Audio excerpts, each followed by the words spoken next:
li nga xam ne moom mooy tolluwaayu réew mi gis nañ Pa Moussa démb ñi nga xam ne ñoom ñooy leaderu Pastef leaderu coalition Yewwi Askan Wi démb ñu demoon fi nga xam ne rek moom mooy Touba gisanteeg xalif général des Mourides gis nañ nag li fa duppee ci information que ni xalif bi daal dina joxe ndigal ngir rek ki nga xam ne moom mooy leaderu Pastef boobule di Ousmane Sonko daal di arrêté dakkal li nga xam ne moom mooy grève de la faim bi nga xam ne mi ngi koy amal ban jàngat nga am ci mbir moomu le waaw ginnaaw bi ñu ñaanalee Cheikh Mouhamadoul Mountakha yàlla bàyyi ko fi mu gudd fan lool ànd ak wér di ko ndokkale tamit ci weer wi ñu nekk di weeru safar taxawaayam ci réew mi foog naa ne sénégalais yëpp rafetlu nañu ko alors effectivement à l'approche ci màggal bi da ngay gis les formations politiques di fa dem di tatan ci moom parce que ñoom ay facteur de stabilité sociale lañu alors Yewwi Askan Wi jàpp naa ne actuellement seen principal challenge actuellement mooy la situation bi nga xamante ne Ousmane Sonko mu ngi koy dund ba juraale aussi ay jeexital ci wér-gu-yaramam c'est ça la réalité ba ñu gis ay soxnaam génn di wax ce qui est inédit ci mbirum politique mais ay la yeween am na alors donc kon loolu bu amee Yewwi Askan Wi fépp fu ñu dem foog naa ne dinañ teg cette question là sur la table question boobu nag xëy na bu ñu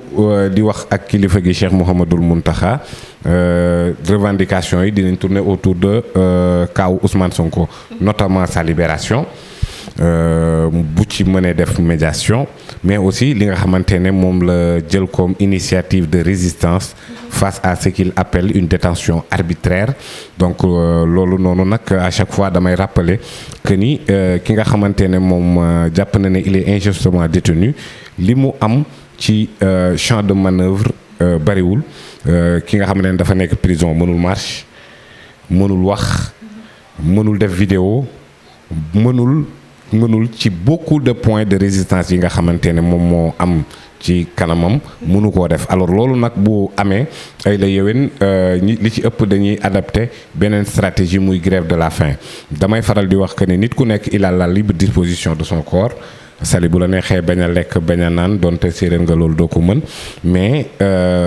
nit ñi nga xamante ne jàpp nañ ne loolu dañ leen a tooñ ci loolu la ñuy nekk alors man nag wax dëgg yàlla démarche boobu bu ma koy apprécier personnellement dama cee àndul maanaam grève de la faim parce que boo jëlee une initiative telle que xeex ak un système ce système là weesu na les acteurs politiques parce que mën nga gis d'homme d'affaires bu nekk ci système boobu mën nga gis benn marabout bu bokk ci système boobu mën nga gis toutes les couches de la société di ab dund ci système boobu donc xeex ko lu difficile la lu metti la loo xamante ne lu bëri risque ak endurance la alors donc kon engagé initiative bu ni mel pour man tu as besoin de toute ton énergie de toute ta force de toute la détermination nécessaire te xiifal moom ku ne xam na ni day affaiblir nit ki mais aussi au-delà de ces péripéties qui sont limitées dans le temps parce que day jeex donc mën na bàyyi ci yow ay yeneen séquelles loolu moom moo tax effectivement Cheikh Mouhamadoul Mountakha ak man ak yeneen yi sénégalais ñaan y compris Yewwi Askan Wi gis naa leen ñu def communiqué pour ñaan Ousmane Sonko mu dakkal loolu di grève de la faim donc kon Cheikh Mouhamadoul Mountakha bu ko sàkkoo noonu ci moom it ce serait très normal parce que Ousmane Sonko ci boppam musoon na ko tere ay ñoñam disant que ce n'est pas conforme à ses convictions religieuses alors donc kon foog naa ne de part et d'autre bu joxee ndigal bu ni mel foog naa ne ndigalu Cheikh Mouhamadoul Mountakha moom jëfee rek la mën a sant d'autant plus que am na ci yu bare yoo xamante ne ñoom dañ leen ciy déglu te it bu ñu leen dégloo seen i jëf seen i waxu sagesse rek la mën a doon donc Yewwi Askan Wi mi ngi ci rôlam sëriñ bi mi ngi ci rôlam sénégalais yi nga xamante ne tamit appelé nañ à ce que parce que grève de faim yi du Ousmane Sonko rek il y en a tant d'autres Hannibal Djim Cheikh Bara Ndiaye ak ñeneen ñu ngi may wax léegi rek ci prison wu Ndiarème Diourbel que ni une cinquantaine de détenus entamé nañ grève de la faim boobu noonu. donc kon jàpp naa ne effectivement ce n'est pas un phénomène nouveau hein, parce que bu ñu fàttee li ko président Wade. dans la foulée de son opposition avec le président Diouf. engagé woon na fi grève de faim bu metti mais finalement l'État a cédé à la pression si je peux m'exprimer ainsi ba bàyyi ko donc kon lu yàgg la ci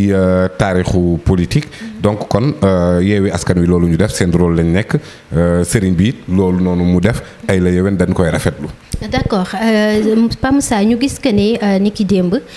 xalif bi dafa jébbal ki nga xam ne moom mooy président leader mën nañu ne sax conférence des leaders Yewwi Askan Wi bataaxal ngir mu jottali ko Ousmane Sonko mais yaakaar nga ni dina maanaam président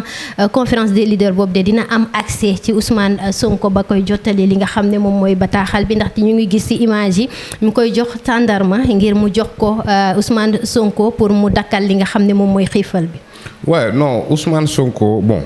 situation de réanimation bi jeex na. parce que foofu noonu accès ci moom day difficile même si ce n'est pas un détenu. dugg ci salle de réanimation daanaka lu restreinte la mais effectivement Ousmane Sonko aussi visite yi mu mën a recevoir c'est restreinte. donc mais ñàkkul duñ ne impérativement que ne du recevoir visite. la sortie de ces femmes am na lu mu ci findeel foog naa je pense qu'elles ont parlé de visite mardi ak vendredi donc on est aujourd'hui mercredi ginnaaw suba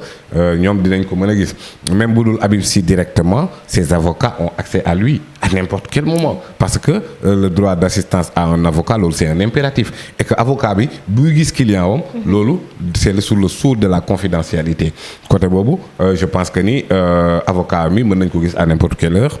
te mën nañ ko gis dans le cadre d'une confidentialité donc peut-être mën nañ koo jébbal loolu parce que effectivement nourriture yi am yi accéder ci prison yi bari nañ prisonniers yi donte prison ci boppam am na ay menu mais yoon may na ki nga xamante ne mu ngi ci détenu mu bañ a lekk ci lekku prison yi di recevoir lekk ci famille am di recevoir tàndarma ci famille am di recevoir leneen ak leneen donc je pense que ni am accès à ça ne doit pas être compliqué pour Ousmane Sonko. est-ce que am nga yaakaar ci Ousmane Sonko mu jëfee ndigalu xalif bi. waaw bu baax a baax parce que am na ay antécédents aussi on se rappelle dans la foulée du conflit de mars 2021 coow li ba mu bëree Sénégal jaxasoo lool. Cheikh Mouhamadoul Mountakha moom moo yónni woon Serigne Bass Porokhane pour mu ñëw ñaan ñi nga xamante ne moom mooy les leaders de M2D si je me rappelle bien. Ousmane Sonko la mu ko tontu woon mooy Serigne bi du ñu ñaan. daf ñuy digal ñu def donc kon moom li mu wane mooy sëriñ bi bu ko digalee mu def kon jàpp naa ne ak rafet njot que ni effectivement dina may sëriñ Mountakha loolu mu ko ñaan te it sëriñ Mountakha it jàpp naa ne dina ñaan de l'autre côté tamit daañu ko may muy la libération de Ousmane Sonko. mais président de la République njortu nga ne dina cédé ci li nga xam ne moom mooy pression bi. non xam nga ndigal la ñu wax. ndigal nga wax. ndigal mais jàpp naa ne on se rappelle Karim Wade aussi c'était la même chose effectivement. que ni demandé woon nañu ko à ce que ñu libéré ko et mu mujjut a aboutir dëgg la mais man jàpp naa ne bon Cheikh Mouhamadoul Mountakha bu defee appel tout haut pour que ñu libéré ko jàpp naa ne parce que gis nga Sénégal fii nii il y a deux légitimités une légitimité politique et une légitimité spirituel donc kon président de la république cër bu ñu ko constitution mën a jox cër bu ko raw jàpp naa ne aussi askanu Sénégal la société jox nañ ko ñooñu di sunu kilifa diine yi et je pense que ni vague d'instabilité sociale bi xaw a am un peu partout autour de nous les régimes coup d'état yenn échauffourées yi am pour man bu ñu ci épargner am na rôle bu mag boo xamante ne la classe maraboutique joué nañ ko fi ba instant bii nii sax booy gis ay échauffourées di am dañuy gis ñu ñuy rappeler ay vidéo wu Mame Abdoul Aziz Dabakh da ngay gis ñuy rappeler ay vidéo Serigne Abdou Lahad Sidi Lamine Niass ak ñeneen kon jàpp naa ne classe maraboutique boobu noonu jox nañ leen jox cër bu toll ni fooguma ne dinañ jox kenn ndigal ci réew mi nga koy gantu fooguma loolu ak ku mu mënti doon nag. d'accord at ku mu mënti doon Pa Moussa ñu gis ñi nga xam ne ñoom ñooy ay soxna yu